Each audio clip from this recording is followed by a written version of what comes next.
What would you do if you found $5,000 cash in a wallet while struggling to pay for your grandmother's medication? Most people would take the money and run. But for 19-year-old Daniel Jackson, working 3 jobs and living on ramen noodles, integrity was the only wealth he couldn't afford to lose. He had no idea returning that wallet would change his life forever in ways he never could have imagined.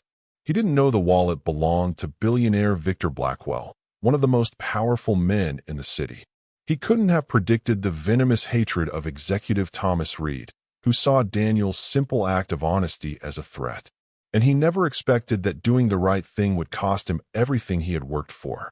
Some people belong in the penthouse, Thomas Reed sneered. Others belong in the gutter. Know your place. Daniel was about to learn a harsh lesson about power, privilege, and the price of integrity. But in a world where wealth often trumps character, sometimes the universe has its own way of balancing the scales.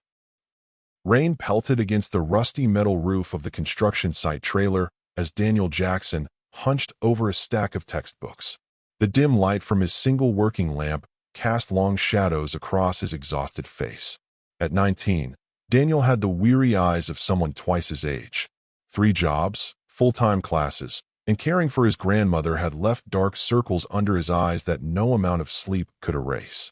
10 minutes, kid, called Hector, the night supervisor. Then we need to lock up.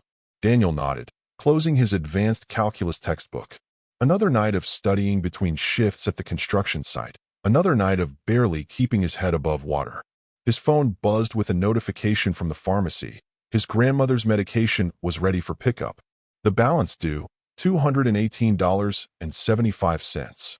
Daniel checked his bank account, $147.29. He'd have to pick up an extra shift somewhere.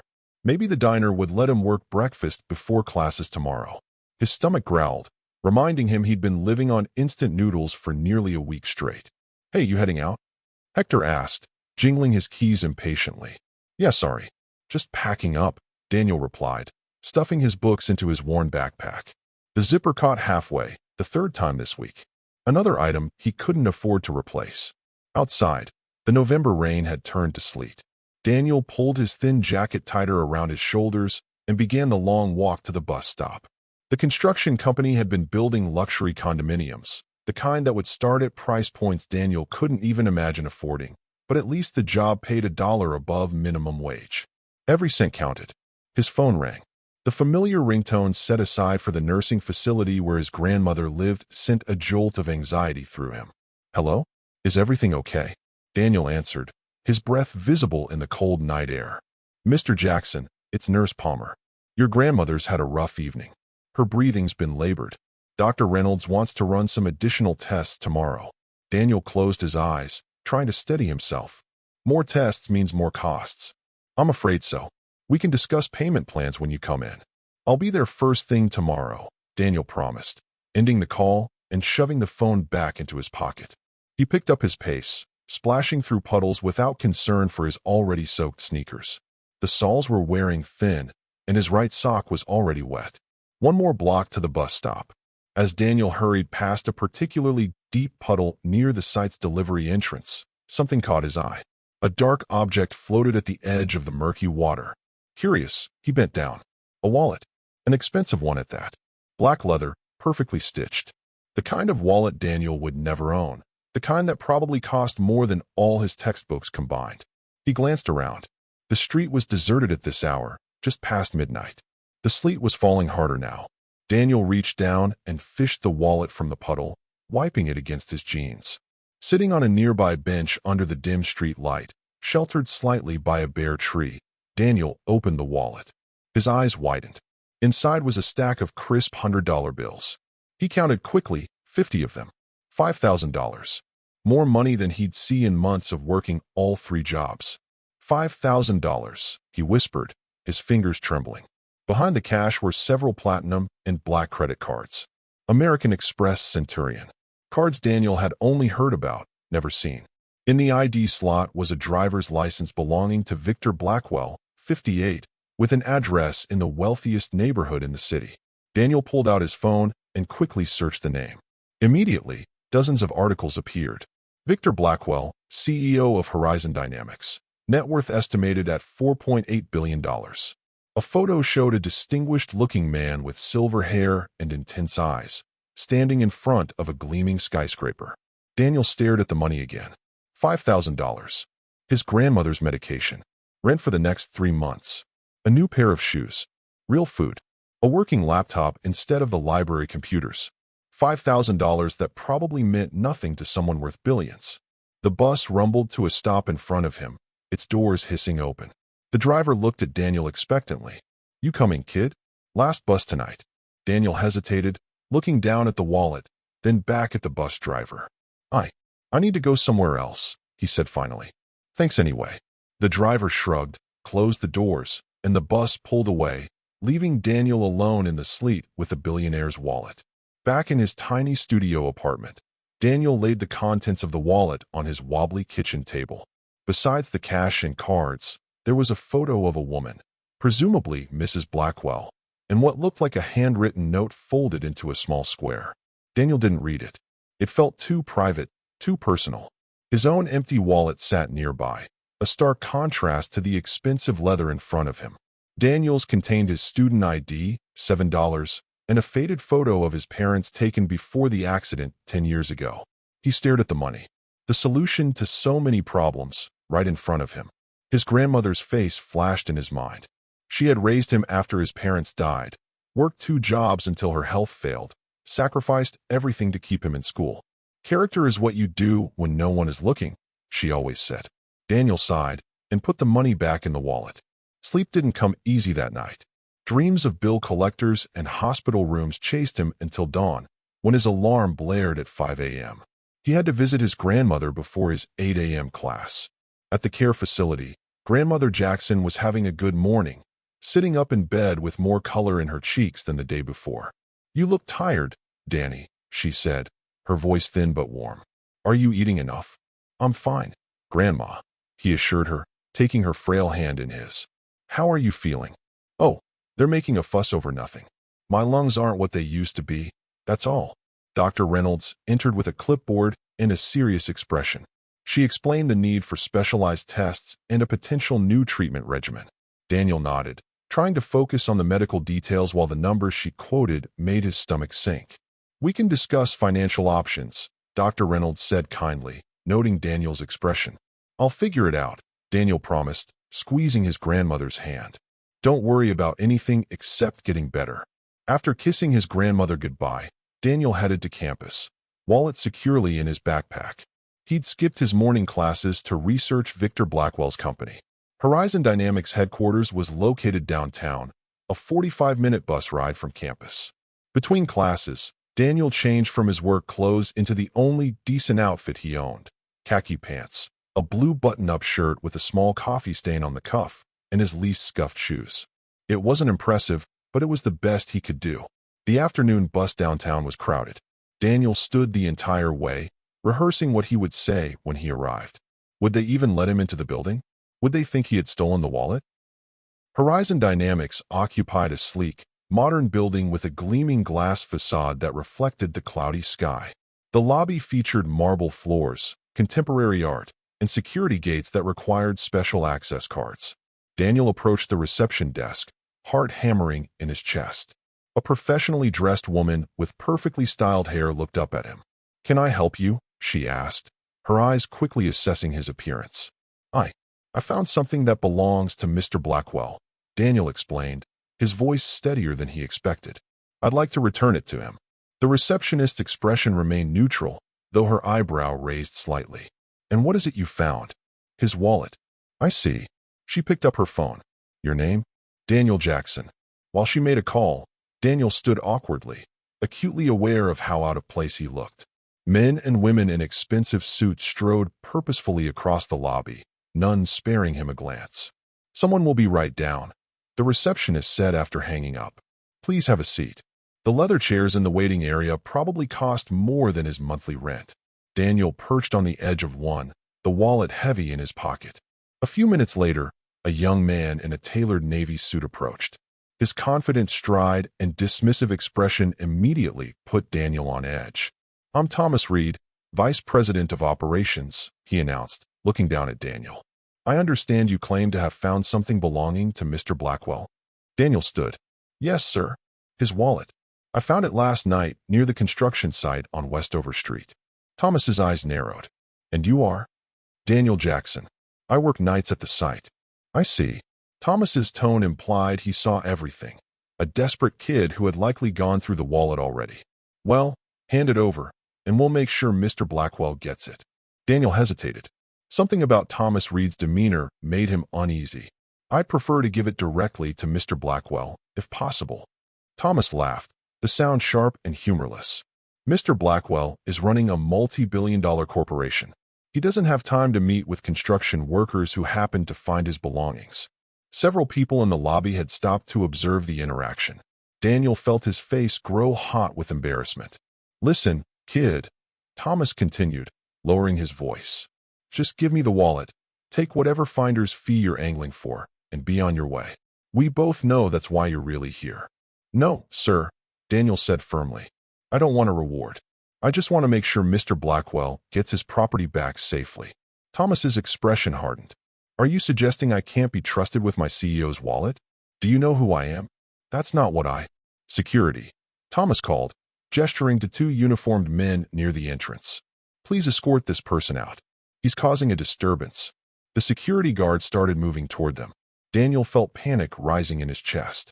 This was not how he had imagined this going. Is there a problem here? A deep voice asked from behind them. Daniel turned to see the man from the online photos. Victor Blackwell, in person, was even more imposing, tall, immaculately dressed in a charcoal suit, with piercing gray eyes that seemed to assess everything in an instant. Mr. Blackwell, Thomas said smoothly. This young man claims to have found your wallet. I was just handling the situation. Victor's gaze shifted to Daniel, then to the security guards approaching. By calling security? He refused to hand over the wallet, sir, Thomas explained. Seemed suspicious. Victor looked directly at Daniel. You found my wallet. Daniel nodded, reaching into his pocket and producing the expensive leather wallet. Yes, sir. Last night, near the Westover construction site. Everything's still there. Victor took the wallet, opened it, and quickly assessed the contents. His expression revealed nothing, but he looked back at Daniel with slightly softened eyes. Your name? Daniel Jackson, sir. Victor nodded once. Thank you, Daniel Jackson. Your honesty is uncommon. Before Daniel could respond, a woman in a crisp business suit approached urgently. Mr. Blackwell, the Tokyo investors are on the line. They're threatening to pull out if we don't address their concerns immediately. Victor's attention immediately shifted. I have to take this. Thomas, see that Mr. Jackson is. He paused, distracted by the emergency. Just handle it appropriately. With that, he strode toward the elevators, already engaged in conversation with the woman about the crisis. Thomas turned back to Daniel, his smile now predatory. Well, you heard him. I'll handle it appropriately. Security can see you out now. But he said to handle it, and I am. We don't need your kind hanging around here. For all I know, you took something from that wallet before returning it. The security guards were now on either side of Daniel. Thomas leaned in close. Listen carefully. This city runs on connections, and I have plenty. If I ever see your face around here again, or hear you're causing trouble, I'll make sure you never get hired anywhere decent in this town. Understand? Some people belong in the penthouse, others belong in the gutter. Know your place. Daniel stood his ground for a moment, looking Thomas directly in the eyes. Then, with as much dignity as he could muster, he turned and walked toward the exit, the security guards following closely. Outside, the afternoon had turned gray and cold, matching Daniel's mood. He had done the right thing, but it left a bitter taste in his mouth. As he walked toward the bus stop, he heard footsteps behind him. Hey, Thomas called. Daniel turned to see the executive had followed him outside. Let me make myself perfectly clear. People like you don't belong in our world. Stay in your lane, construction boy. The next time you step foot near Horizon Dynamics, you'll regret it. Daniel said nothing, just turned and continued walking. The weight of the day, of his grandmother's medical bills, of his empty bank account, of Thomas Reed's threats, pressed down on him. But deep in his chest, a small sense of peace remained. He had done what his grandmother would have wanted. He had done what was right. On the long bus ride back to campus, Daniel watched the city lights begin to flicker on as dusk approached. Tomorrow would be another day of classes, work, and worry. But tonight, despite everything, he could sleep knowing he had maintained his integrity. Whether that would be enough to face all his challenges remained to be seen. 3 weeks passed since Daniel had returned Victor Blackwell's wallet. Life had continued its relentless march forward, offering no reprieve from the daily struggle. If anything, things had gotten worse. Rain drummed against the windows of the construction site office as Daniel stood facing his supervisor, Frank Wilkins, a weathered man in his 50s with calloused hands and tired eyes. "I don't get it, kid," Frank said, genuinely confused. "You're one of my hardest workers. Never late, never complain. But orders came from above. They said cut staff, and your name was specifically mentioned." Daniel's stomach dropped. "Did they say why?" Frank shook his head. "Corporate decisions. Nothing personal." He slid an envelope across the desk. 2 weeks severance. Best I could do. Daniel took the envelope with a numb hand. "Thanks for trying, Frank." Outside, Daniel pulled his jacket tighter against the cold March wind. The severance would cover his grandmother's medication for the month, but not much else. He'd still have his weekend diner job and Tuesday night shifts at the campus bookstore, but losing his highest-paying position was devastating. His phone buzzed. A text from his landlord. Rent due Friday. No extensions this month. Daniel's walk home took him past a row of shops with help-wanted signs. He entered each one, filled out applications, and left with practiced smiles and diminishing hope. At a coffee shop, the manager seemed interested until a phone call came in while Daniel waited. The manager's demeanor changed instantly. "Position's been filled," she said curtly, sliding his application into the trash. This pattern repeated throughout the week. Applications submitted, initial interest shown, mysterious phone calls received, opportunities vanishing. After the 5th such incident at a downtown hotel, Daniel couldn't dismiss the coincidence anymore. Thomas Reed's threat echoed in his memory.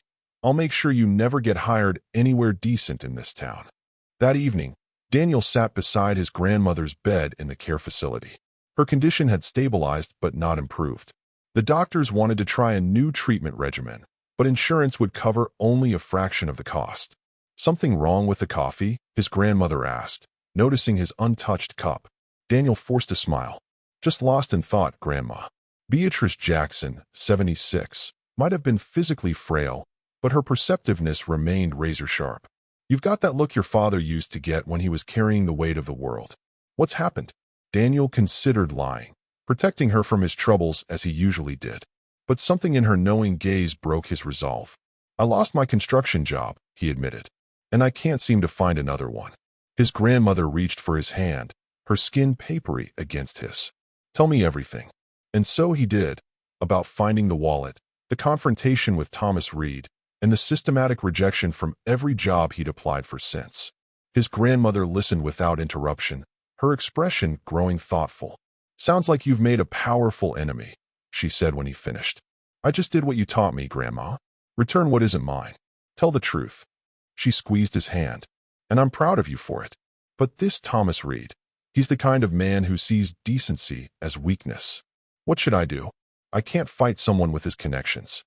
"The thing about men like that," his grandmother said, wisdom gleaming in her eyes, "is they believe they're untouchable. That makes them careless. Meanwhile, you've got something he'll never have." "What's that?" "Integrity," she said simply. "And patience. The universe has its way of balancing the scales." Daniel wasn't sure he shared her faith in cosmic justice, but her confidence gave him strength. That night, Daniel logged into his student portal to find another problem. His academic scholarship was under review. His grades were excellent, but apparently an anonymous concern had been raised about his character. Without that scholarship, continuing his education would be impossible. Daniel stared at his laptop screen until the words blurred. Thomas Reed's reach was longer than he'd imagined. The next morning, Daniel arrived early at the diner for his weekend shift, only to find the owner, Gina, waiting for him with an apologetic expression. "I'm sorry, Daniel. I have to cut your hours," she said. "Business is slow, and I can only keep full-timers." It was a plausible explanation, except the diner was busier than ever. Daniel had worked there long enough to know the financials. "Did someone call you about me, Gina?" he asked directly. Her hesitation told him everything. I can't afford trouble, Daniel. I've got kids to feed. I understand, he said, not pressing her further. Thomas Reed had systematically dismantled his life, piece by piece. Daniel spent the afternoon in the library, researching job opportunities beyond the city limits. If Reed's influence stretched that far, he'd have to move, abandon his education, leave his grandmother behind. The thought made his chest tighten. His phone rang with an unfamiliar number. Hello. Is this Daniel Jackson? A woman's voice asked. Yes, it is. This is Patricia Winters, Mr. Blackwell's executive assistant at Horizon Dynamics. Mr. Blackwell would like to meet with you tomorrow at 10 a.m. if you're available. Daniel nearly dropped his phone. Mr. Blackwell wants to meet with me? That's correct. Would tomorrow work for you? What could Victor Blackwell possibly want? Had Thomas Reed convinced him Daniel had stolen something from the wallet after all? Yes, Daniel said finally. I can be there at 10. Excellent. Please come to the executive entrance on the west side of the building. I'll meet you there personally. Daniel spent a restless night considering all possible scenarios. By morning, he'd prepared himself for accusations, legal threats, or worse. He dressed in his interview clothes, the same outfit he'd worn to return the wallet, and took the bus downtown. The west entrance to Horizon Dynamics was smaller, more discreet than the main lobby. A slim woman in her 40s with auburn hair and sharp eyes waited just inside. Mr. Jackson? She asked as Daniel approached. Patricia Winters. Please follow me. The elevator required a special key card. They ascended directly to the top floor in silence, Patricia studying her tablet while Daniel fought to control his nerves. The executive floor was understated elegance, hardwood floors, muted colors, original artwork. Patricia led him to a waiting area outside two massive wooden doors. Mr. Blackwell will be with you shortly, she said, disappearing through a side door. Daniel sat rigidly, hands clasped in his lap. Through the windows, he could see the entire city sprawled below, including the neighborhood where his tiny apartment stood, and further out, the care facility where his grandmother resided. From this height, all the problems down there seemed so small. The wooden doors opened, and Patricia reappeared. Mr. Blackwell will see you now. Victor Blackwell's office was spacious but not ostentatious. Floor-to-ceiling windows offered panoramic views, while a single desk of dark wood dominated the center of the room. Behind it stood Victor himself, reviewing documents. Mr. Jackson, he said without looking up. Thank you for coming. He gestured to a chair. Please sit. Daniel lowered himself into the leather chair, mind racing. Victor finished reviewing the document, signed it, and finally raised his eyes to meet Daniel's. Do you know why I asked you here? He asked, his tone neutral. No, sir. Victor placed his hands flat on his desk. 3 weeks ago, you returned my wallet. $5,000 in cash, credit cards, personal items, all intact. Yes, sir. That wallet also contained something else.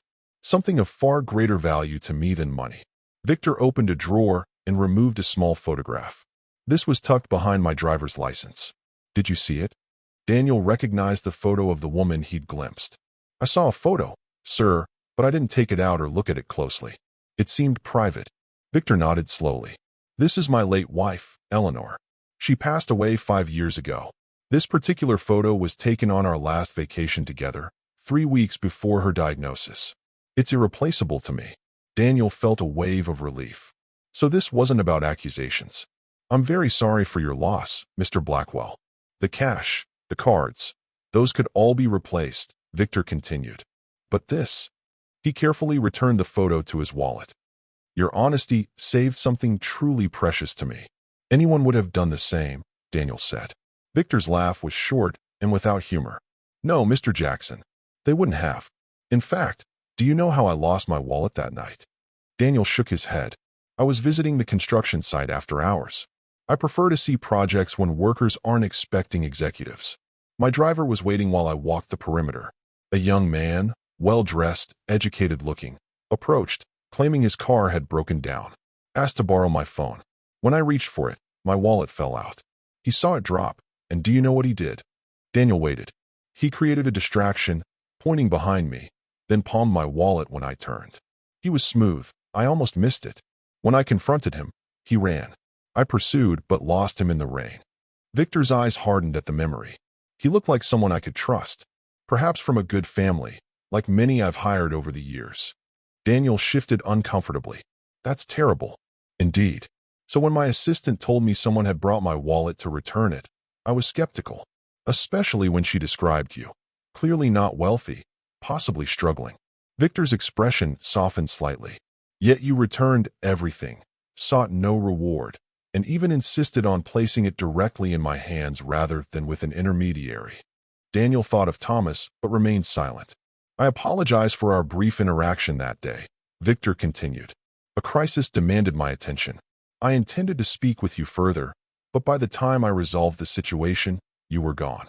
I instructed Thomas Reed to get your contact information and arrange a proper thank you. Daniel couldn't hide his surprise. That's not what happened, sir. Victor's eyes narrowed. Explain. Daniel hesitated. Accusing an executive could backfire spectacularly. But something in Victor's direct gaze encouraged honesty. Mr. Reed had security escort me out, Daniel said carefully. He followed me outside and threatened that if I ever came near Horizon Dynamics again, he would ensure I couldn't find work anywhere in the city. Victor's expression remained neutral, but his knuckles whitened as his hands pressed against the desk. I see. And have you experienced any difficulties since that day? Daniel took a deep breath.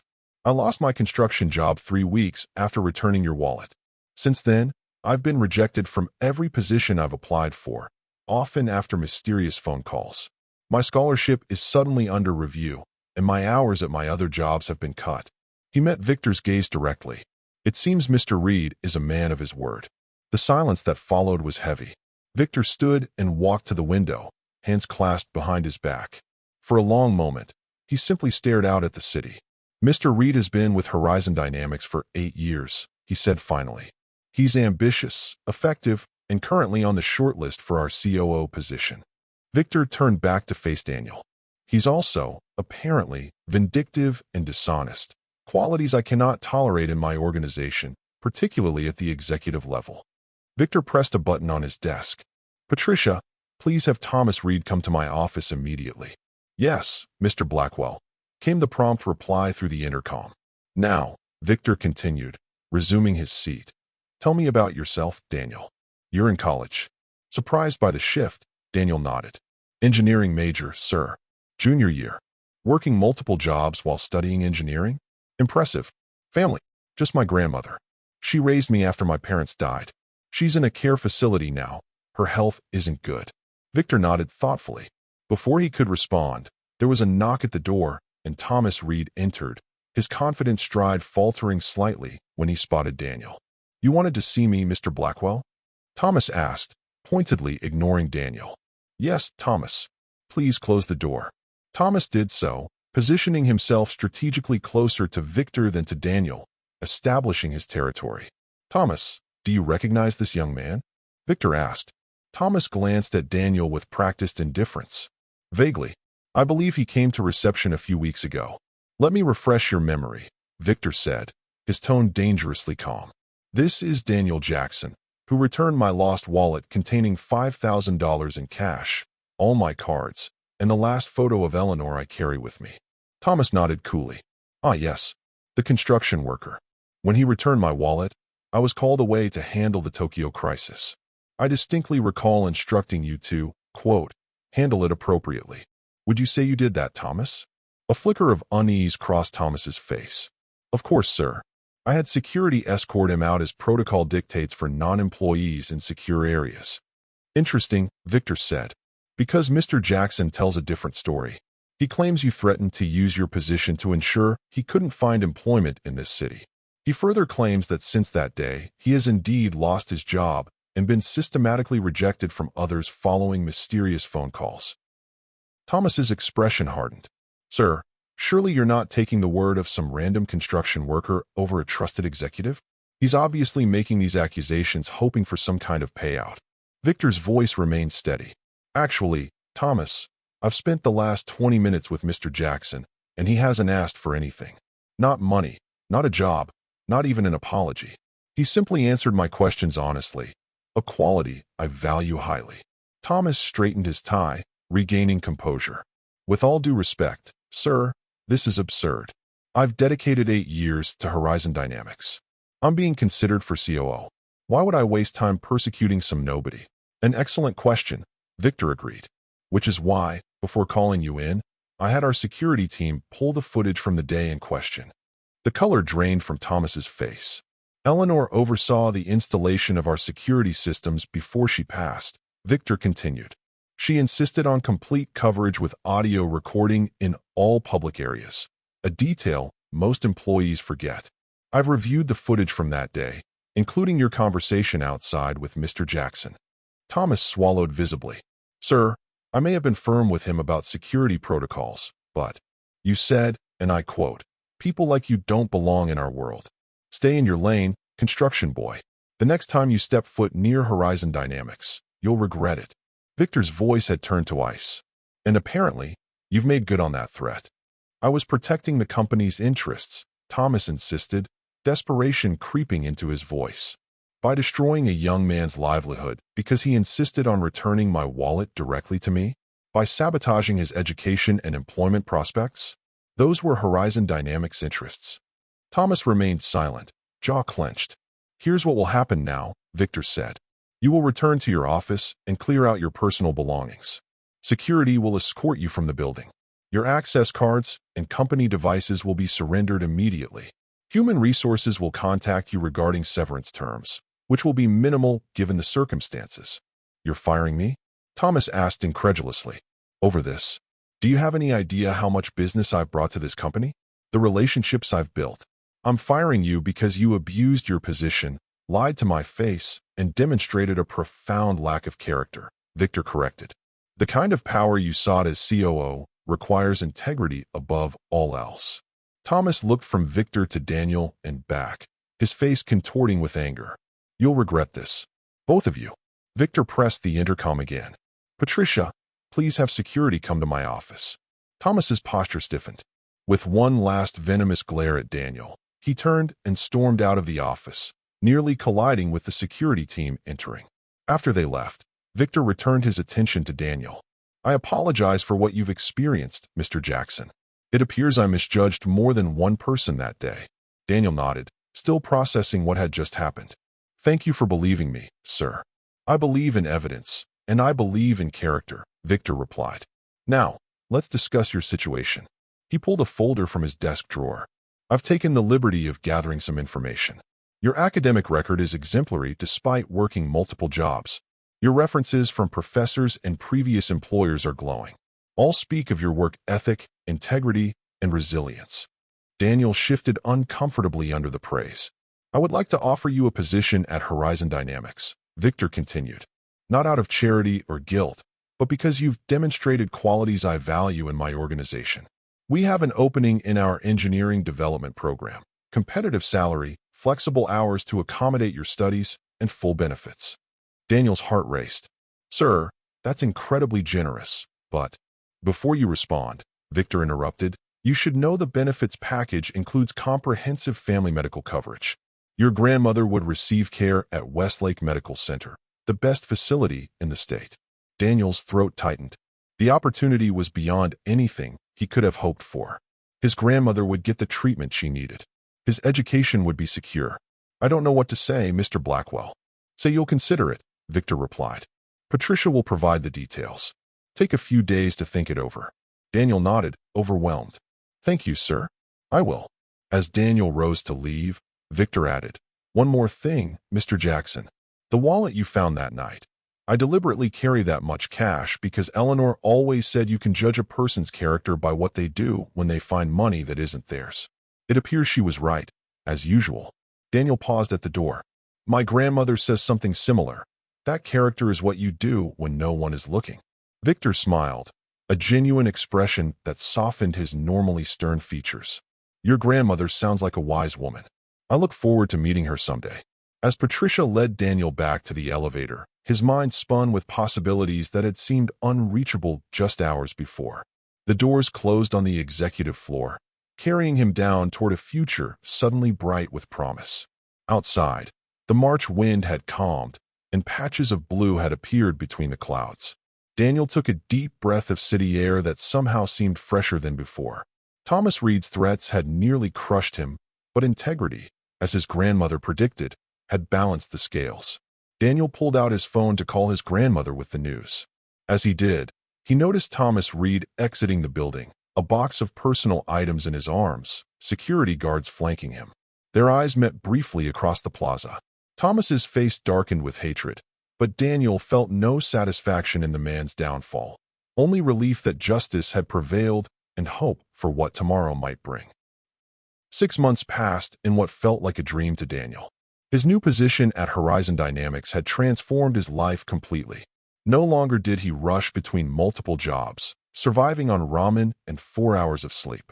The competitive salary allowed him to move his grandmother to Westlake Medical Center, where innovative treatments had improved her condition dramatically. He had relocated to a modest but comfortable apartment near both the office and his grandmother's facility, eliminating his exhausting commutes.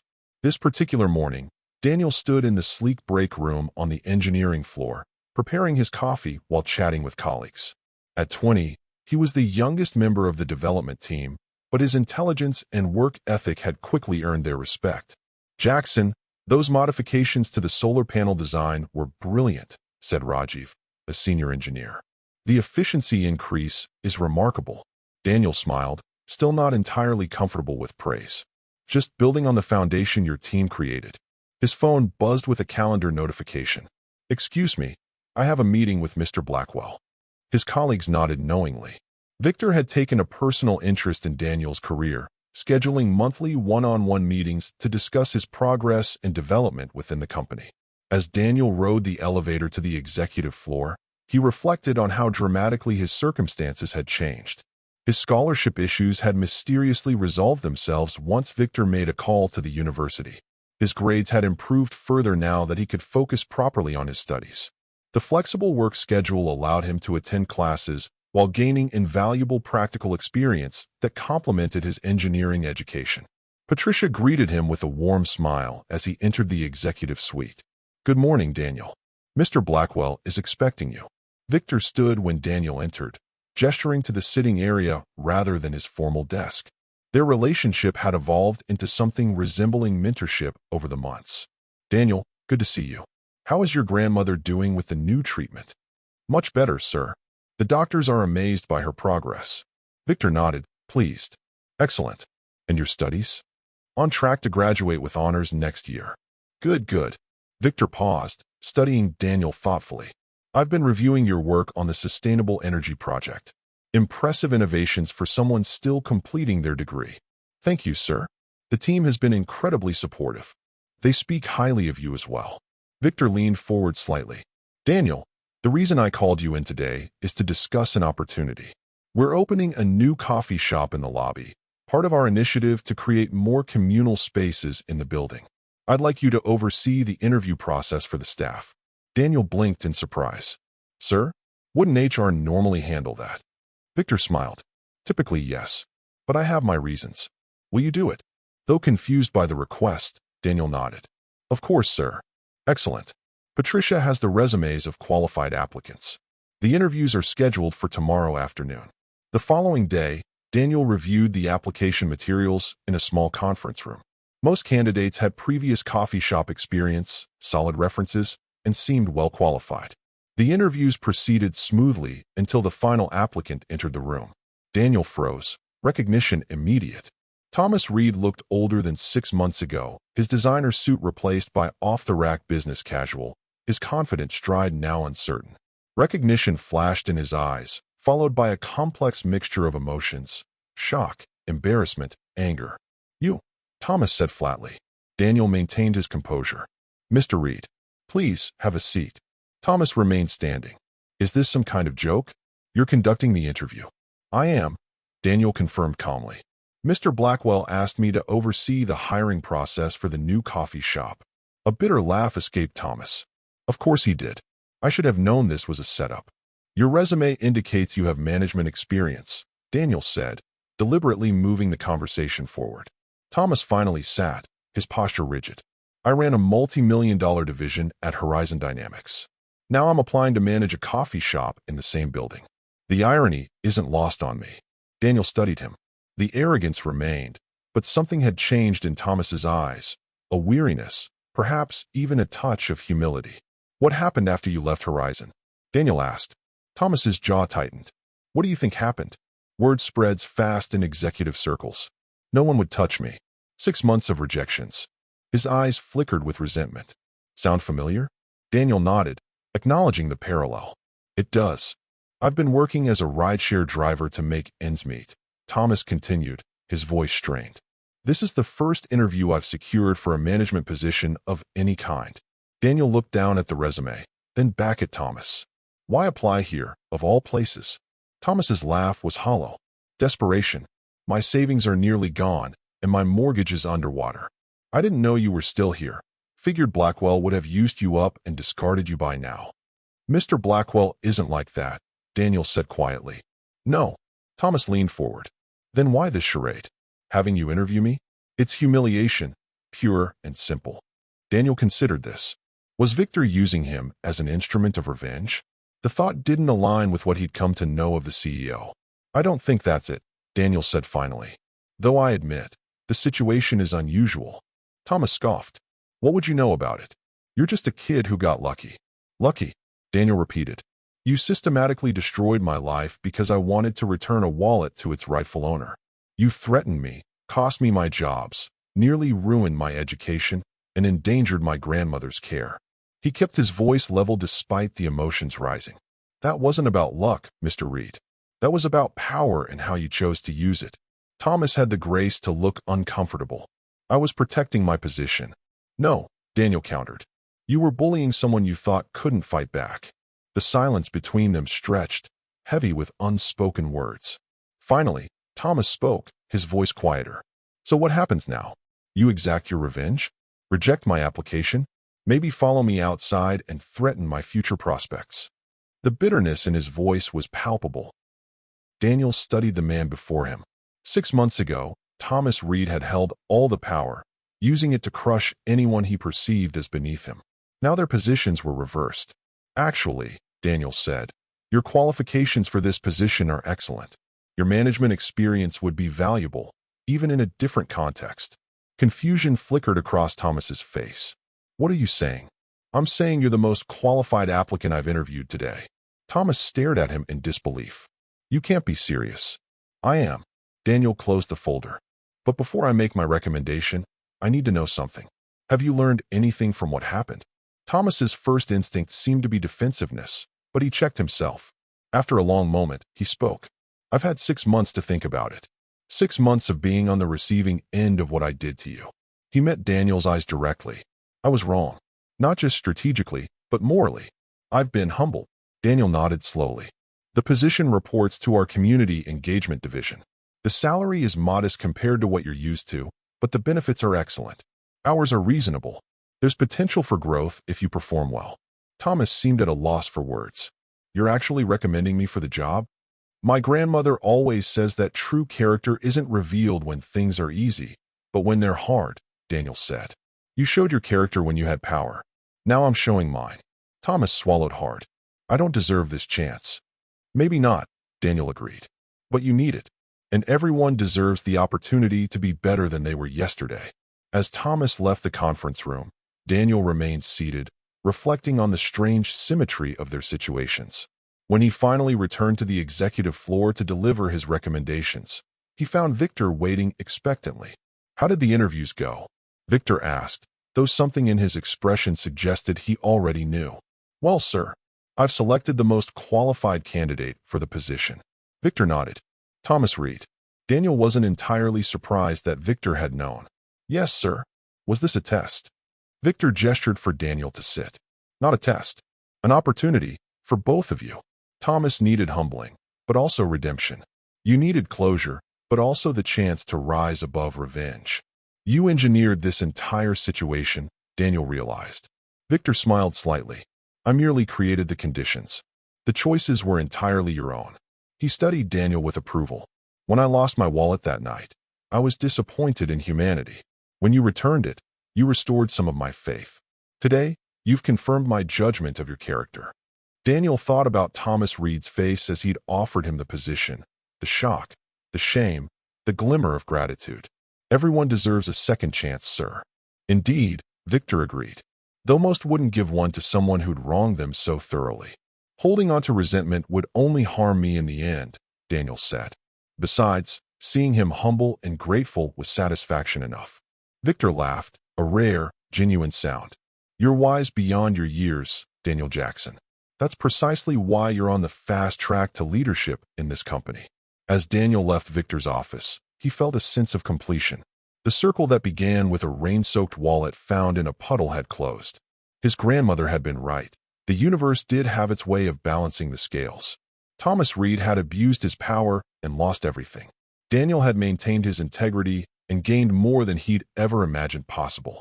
Tomorrow morning, he would stop by the new coffee shop in the lobby. He would order his usual, medium coffee, no sugar, light cream, from a chastened Thomas Reed. And then he would smile, wish him well, and head up to his office to continue building the future he now knew he deserved.